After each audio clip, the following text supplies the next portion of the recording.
Miss Yackey, here with us. And thank you for coming. We're blessed with Carl for almost a decade. I know you were blessed with a lot more than that. We miss him dearly. Thoughts are great with you. Carl's two sister-in-laws, Karen and Daniel. He has Brian as well. We have a great video that was shared with us. That we'll share with you guys, and a couple of people are coming to talk as well. But passing is always very difficult. But it's also a celebration of all the joy that they brought to us, all the times that they were there. And in this case, for you guys, the students educating you. Mr. Yackey was a walking encyclopedia of information, and anybody who was in his class knew that. But those that went on trips with him, even more importantly, with his 9 years with us, definitely knew they did not need a tour guide with them. I had the privilege of being introduced to Carl by Janetta at the Office of Vice President for Academics, and was instrumental in hiring him. I made a lot of hires in my life. This was a great one, and one that I would really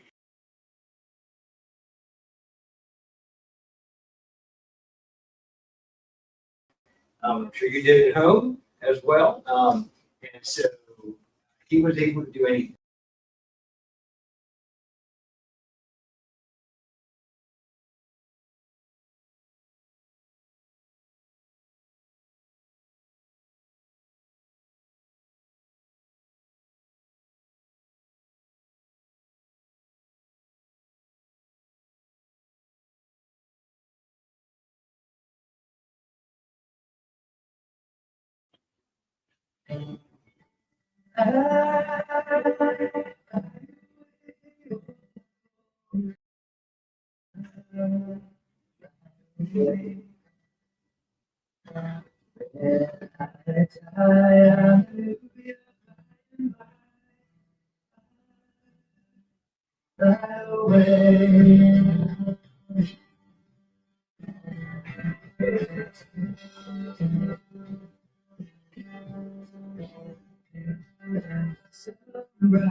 To a land on just a lesser shore, I'm right away.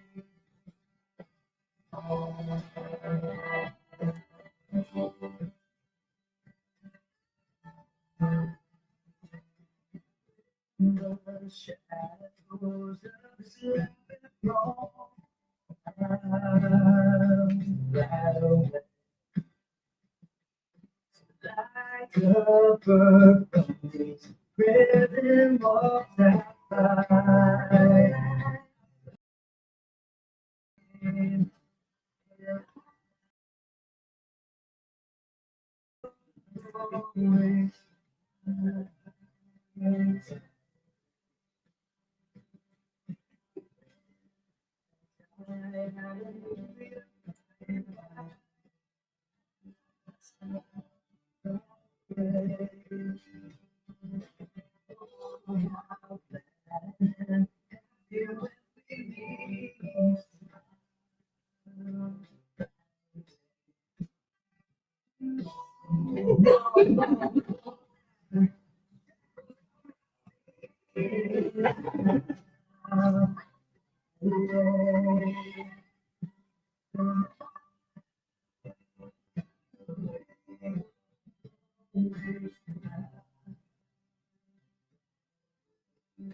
Joy will never end. Right away.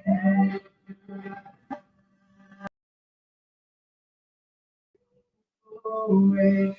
Right away. When I die, hallelujah, by and by.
Good afternoon, everyone. My name is Priya, and last year I took APUS history with and we're here today to honor and remember Mr. Yackey, a teacher who was more than someone who just stood in front of the classroom. He was a mentor, a guide, and for so many of us, an example of what true teaching is.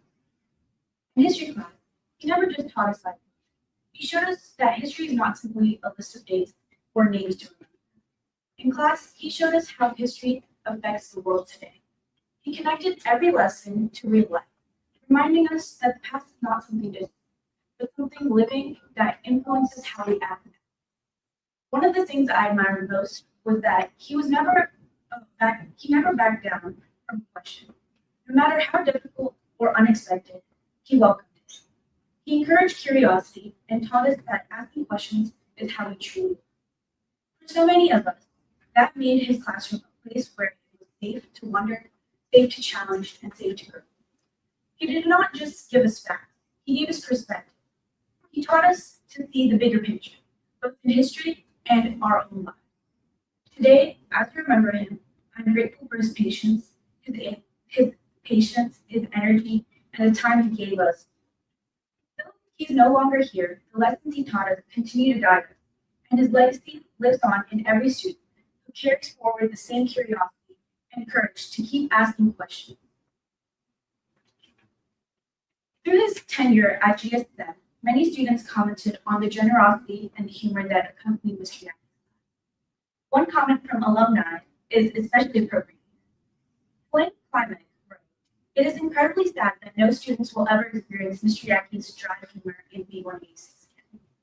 I came to GSSM dedicated to pursuing engineering, and by the end of my time, I had taken 0 engineering and instead ended up taking all of Mr. Yackey's humanities.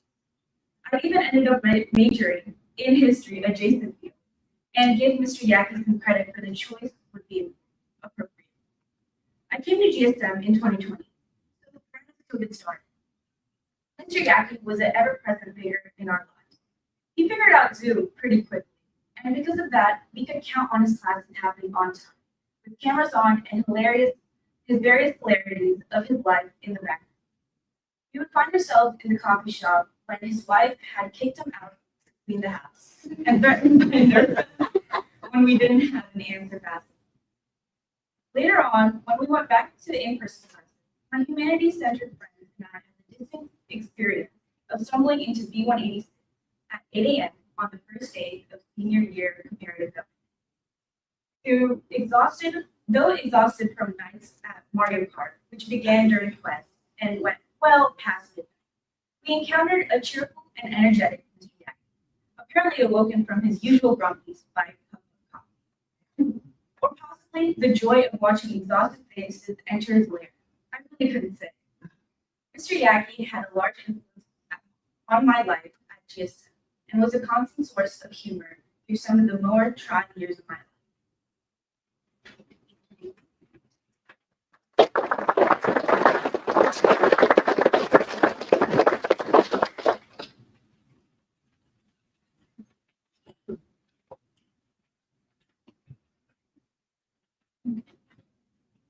What she said. Well, this is being live streamed, I think, 40. So I cannot talk about the things that Carl and I would talk about in his office. So, which is just as well, we'd be here forever, and I don't need pitchforks and torches to make. All right, well, this is his classroom. You know, take a few steps down the hall. Stand right there at the end of the hall. You know, inside of me is Boothman's office. And the other is Carl's. So and it made me think, you know, that there's I guess a quote. I guess that would be story of my life. The road goes on and the face is done. But I think of those two faces, they'll never go away. And I'm sure a lot of you feel the same way. What can I tell you about Carl? I mean, because, you know, he started here in 2016. So, you know, I had him as long as you have. If you're faculty, you know, and staff, and you've been here since then. Yeah. Also, when I went to his memorial in Charleston, you know, there was a large group there. I mean, there was a lot of people. And so I saw Carl that I didn't know. You know, I saw a lot of his friends, different episodes of his life. I'm glad I'm not quizzed on everyone I met because it was coming at me fast and furious. Thank you, Jana. Those introductions. And so, but wow, beautiful thing, especially the military honors. Which is pretty dramatic. And what you just saw here was shown. And so it was a beautiful display of different mementos of Carl's life. And so I can tell you that about the military honors, I mean, it was just so appropriate because it seemed to me that was a big part of the lens which he looked at things. I'm sure his students noticed that. Back in May, Mentor called me and, you know, he said it was this expensive. And he could stop there because I knew what was next. So I guess a lot of people, you know, would have felt the same way because, you know, unlike I think a lot, or I dare say most people in his condition, that plays out privately. Or, you know, the steps are taken that to go somewhere else, to quit a job, to make those plans, move on to the next phase. And Carl, for reasons largely known only to him, chose not to do that. So this was played out publicly for everyone to see. That wasn't going to stop him. So he continued, and I'm sure that everybody, you know, in here has a story about your interactions with him during that. You know, he had maybe there's some of you that don't know this. He was commuting from somewhere, and you know, I would have a commute to Columbia. He would about be pulling in close to the same time, which meant that he got earlier start than I did. So put that into context, and you know, many of the time I learned over time how to deal with that. You try to help, but you would have the expected response that he's going to do that on his own, and he was going to get to where he needed to be. and he would make that effort himself. That was Carl. I guess also another reason I connected with him was that we would be sitting in his office. And, you would never guess that we talked about history. But I remember when I was in grad school, and I would see these professors, and I'm older than they were. And I would think about that. When I saw them, I'm older than they were then. Meeting for their summit meetings, talking about history, and occasionally being pulled into that conversation, and always an honor to do so. And I was thinking, I want to be like that when I grow up, even though I was pushing through. But it's and so I thought, well, Carl and I, look where we ended up doing now. So the two topics that we mostly talked about in his office was history and his family, and that was just, it mainly revolved around that. The love he had for Robbie and his family. And there was also, he would come to my office, he walked down the hall, and the standard introduction. Can you believe this? We're talking about current events. And so, yeah, well, like I said earlier, no, I'm not going to risk it. I'm disclosed. But yeah, wow. Students, as it was just said about from a student perspective, watching him as a backmost department chair observe his class and look up here on the screen, it was constant. I mean, he was from the past to the present, past to the present, and he would have a split screen. He would have examples of one leading to the other. And am I the only one who noticed that? There's something unique about Carl. He definitely was in the right profession. I don't have this. And I guess many history professors maybe wish they could. Carl naturally had it. Was he often seemed to be from another era. I mean, you could have placed him definitely into that World War II generation. He talked about that when he was there. And yeah, I could see him as a New Dealer with Roosevelt. So with Roosevelt. And so, I mean, I just he had a quote from FDR on his drawer. And I think about also, I could have placed him as one of those crusty, fearless generals in the Revolutionary War. And I thought about Daniel Morgan at the end of his life. He wrote Calvin. And what his friend, White Horse Harry Lee, said upon his death.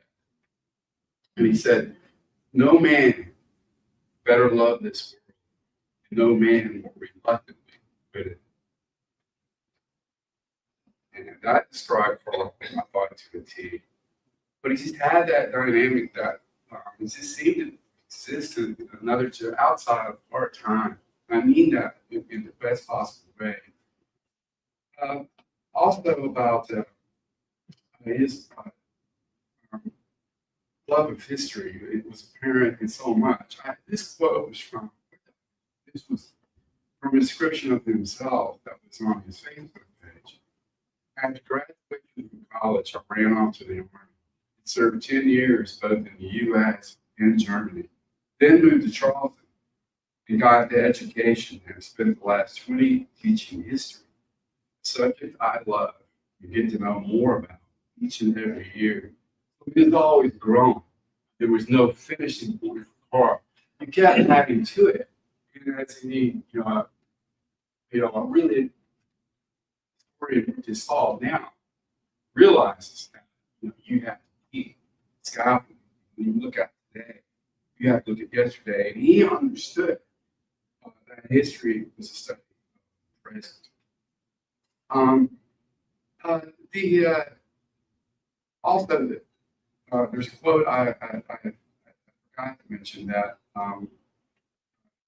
puts in perspective about when he was here years down the road and what lay ahead when in 2021, because it shows you his attitude, his family, his positivity. Had a great Christmas, right? And the family. After spending 5 days in MUSC, diagnosed with AFib. Then got a cardiac conversion to get it out of AFib.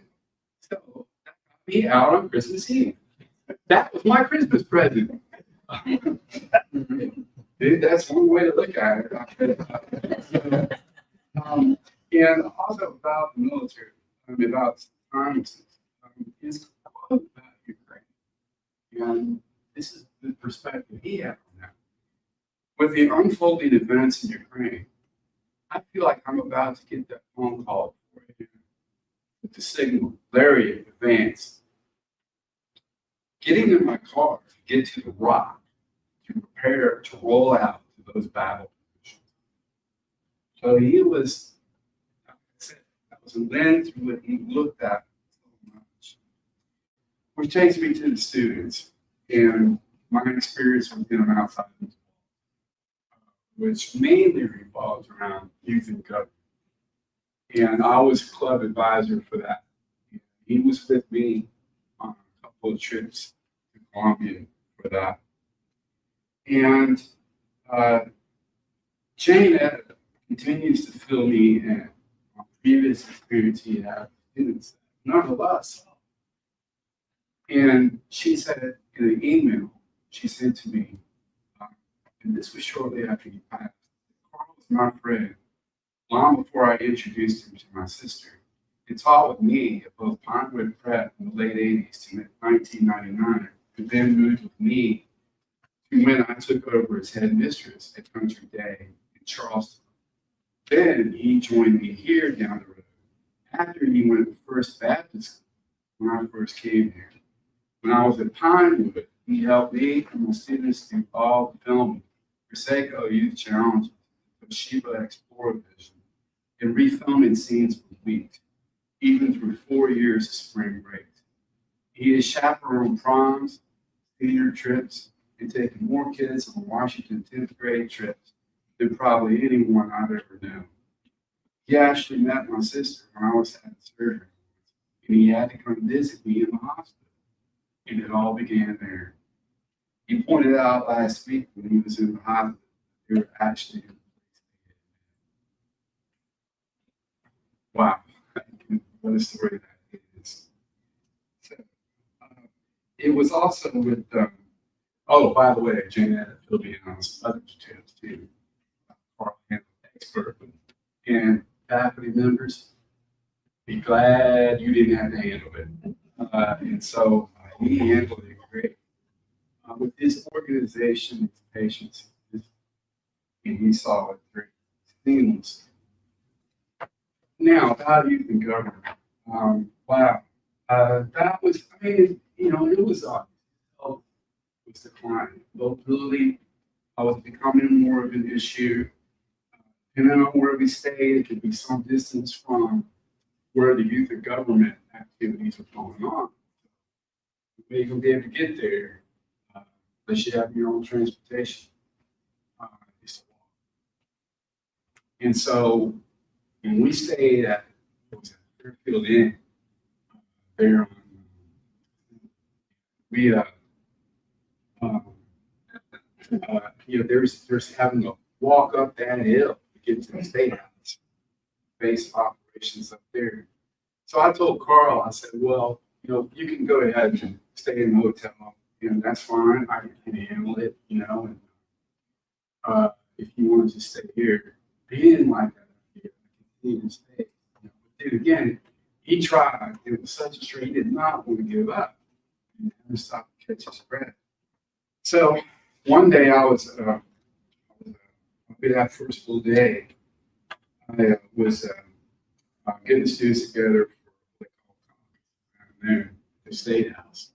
And so well, I'll get there early, wait on students. And he's standing there wearing his coat and tie, hot day, as usual, standing, military discipline.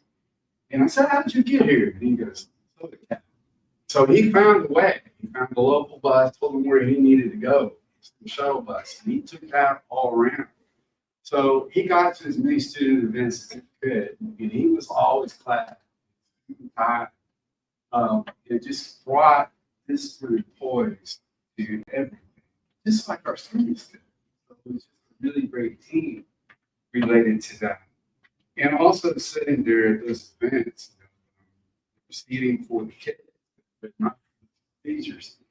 So you go to the convention center, you're sitting on the floor. So we had a lot of time to talk. You could just talk to that guy. And I enjoyed that. So those moments, I feel like you connected really more than a professional connection. It's friendship. But his enthusiasm for students actually participate as much as possible. Probably second. Now, there's another reason related to that. Where I connected with Carl. We are the sum total of our parts.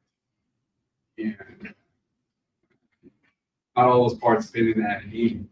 And so, Carl, having the military experience and the self-discipline and poise, taking where you plant your flag very seriously. His job, his assignment, watches. Well, yeah, I said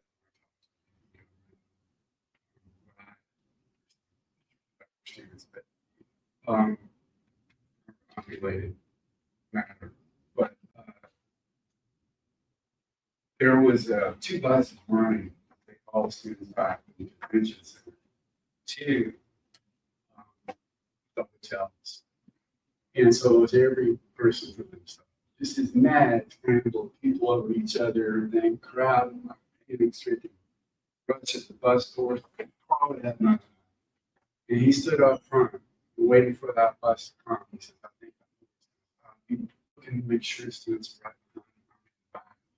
And so sure enough, he had everybody together, bus doors open. Carl stepped forward to get him on, lead us on.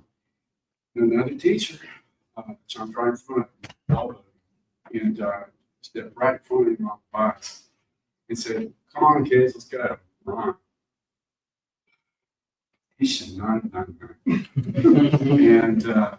And Carl's response was swift.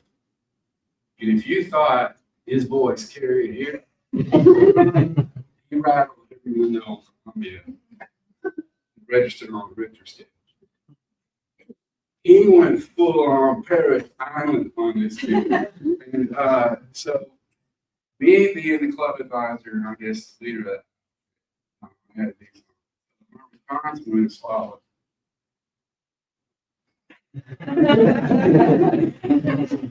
It's a beautiful thing to watch. It was a thing of beauty. Well, it would have been to intervene in that. Because Carl needed to save peace. And he was defending his turf, and he was defending GSSM. And so I finally stepped there and said, well, maybe we can all get on. As it turns out, mathematically, it worked. But yeah, that was, Carl, at that stage, that spirit, was unbroken. And ended up doing that, actually, taking the class hero ready. Okay, so I guess I'll talk now. The thing I would add about this, for me, to have a find a kindred spirit as much as I could, the time I knew him, connected by discipline, what we do in our interest, and so I'm moving forward, getting older. I have a fraction of that courage. Thank you.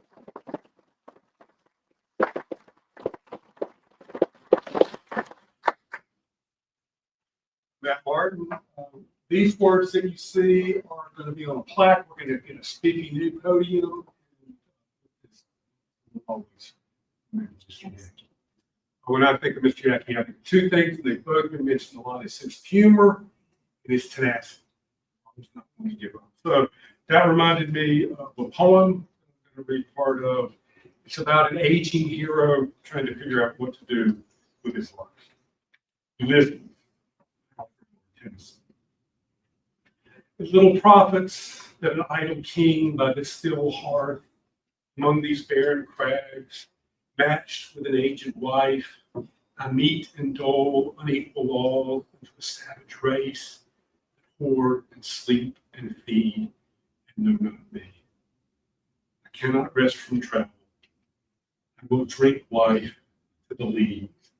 All times I have enjoyed greatly, have suffered greatly, both with those that loved me and alone, on shore, and when through scudding drifts the rainy Hyades vexed the dim sea, I am become a name.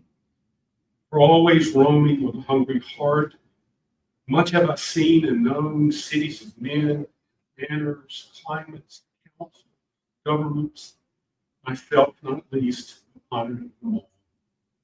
And drunk delight of with my peers far on the ringing plains of windy Troy, and part all that I yet all experience arch where through gleams that untraveled world whose margin fades ever and forever.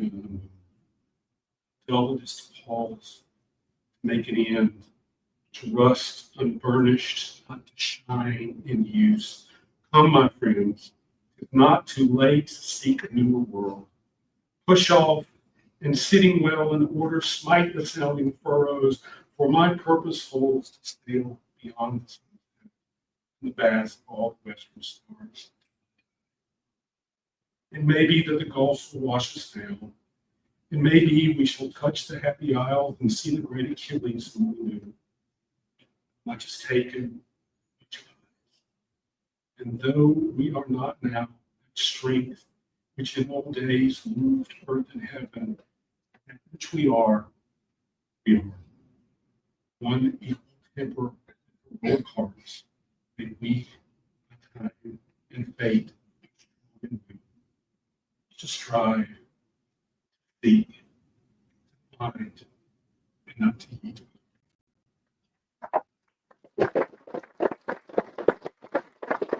I have the words from those who knew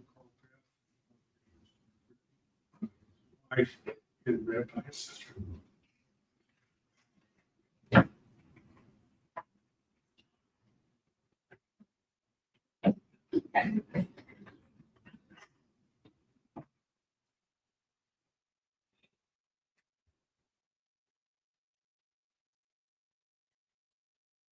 Yes, I am one of Rockay's sisters, and I am here. These are words that she's written about, and to me, I'm just a transposer. Carl, my husband of 28 years, was always a stand-up guy. The term stand-up guy is a little old school, but it perfectly describes my Carl. The dictionary defines a stand-up guy as one who is honest, straightforward, and of good character. Stand-up guy is respectful, trustworthy, and loyal. Stand-up guys are a remnant of a bygone generation. Men like Carl are exceedingly rare in our world today. Unfortunately, there is an absence of respect, trust, and loyalty in our world today. First, Carl was a stand-up guy for his mom. She became a single mom at the early age of 44. When I met him, he was 40 years old. I remember being so impressed that he called his mom once a week and always showed up for her in Detroit for surgeries or important appointments. I've always heard that when searching for a man to marry, one should be on the lookout as to how he treats his mom. The man you marry will treat you the same way he always treated his mom. That maxim was always true in my marriage to Carl. He was always devoted to me. Carl loved the USA and was a stand-up guy in the Army too. He did not just send his soldiers to work in the trenches alone. He worked alongside them. He loved his commanding officers and his soldiers. He was in the Army for 11 years and loved to recount all his military experiences with his Army buddies. He would always seem so proud when grandchildren would say on occasion, "Oh God, thank you for your service." When we were dating after we headed toward a serious relationship, I had a talk with Carl. I said, "Carl, I want a husband who loves Jesus like I do and who will go to church with me." In response, he replied, "Then I am the man for you." There he was once again, standing up for what he believed in, his faith and his love of God. He loved telling me all about growing up in his church in Detroit, Michigan. What a man. Paul was a loyal, respectful, and trustworthy stepfather. He was always there for my boys and for me. As a stepfather, he stood by our sons in good times and bad. He remained constantly steady, even during our children's teenage shenanigans. I know you all get that. I loved him so much for jumping right in and loving my sons. Some men would have walked away from us when the going got tough, but he remained a loyal companion and supporter of my children. He sat in the dugout many times and kept score during my son's little league games. He always enjoyed being involved in whatever sports my sons loved.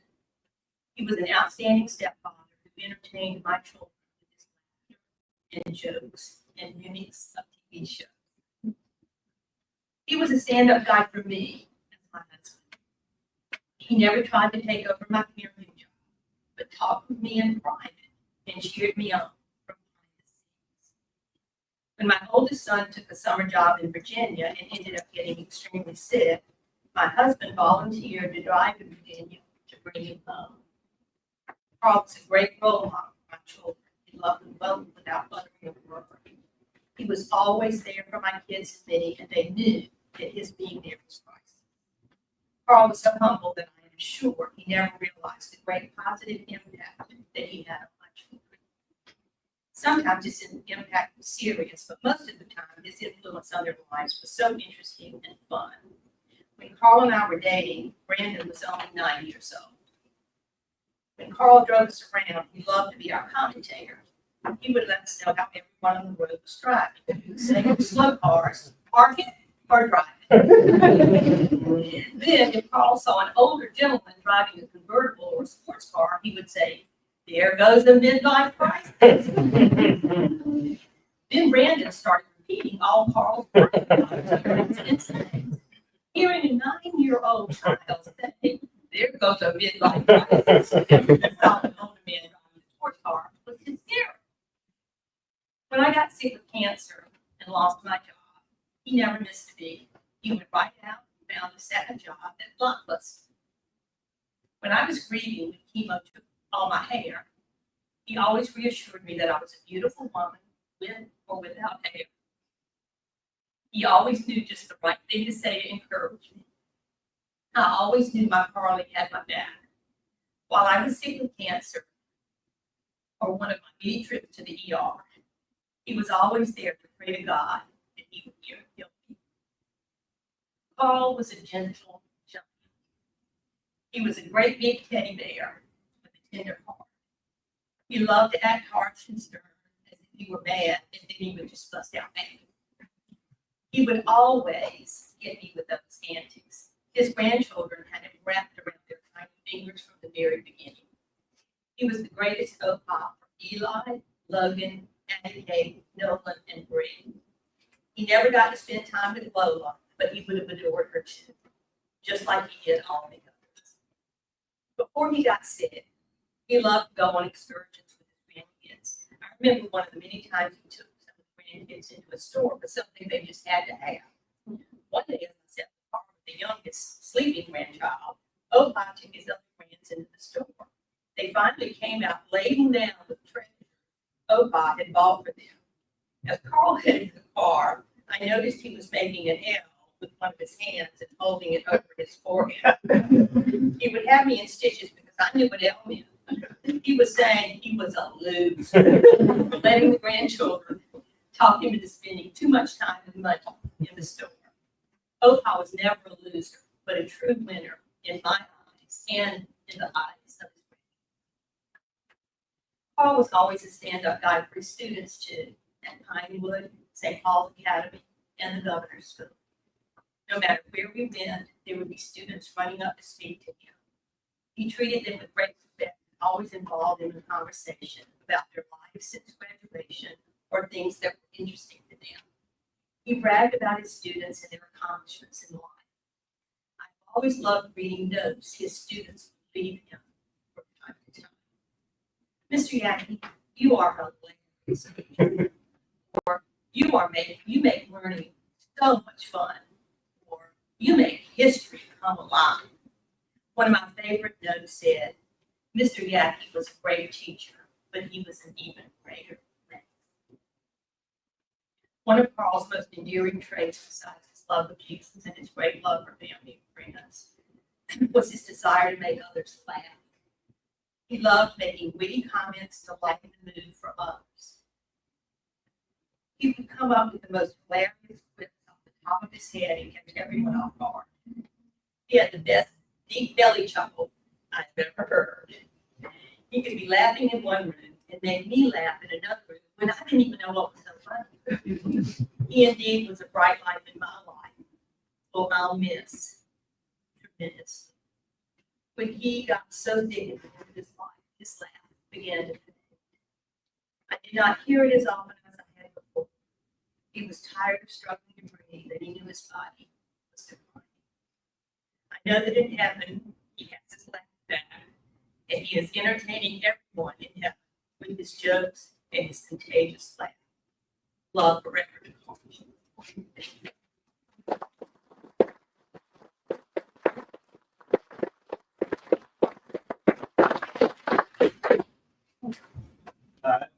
Wonderful.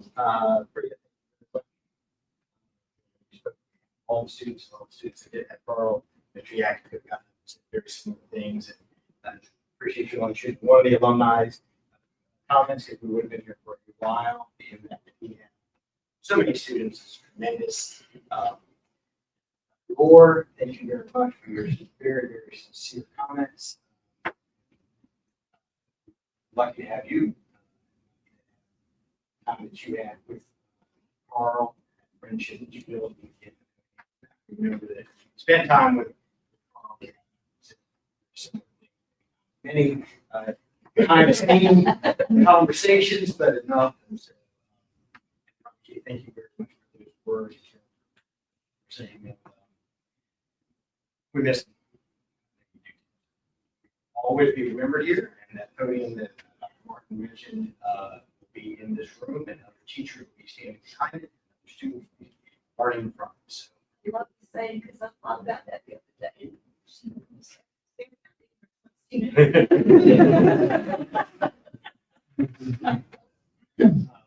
thank you all for coming. I think everyone will be here for a while. Thank you all very much. Thanks. Thank you.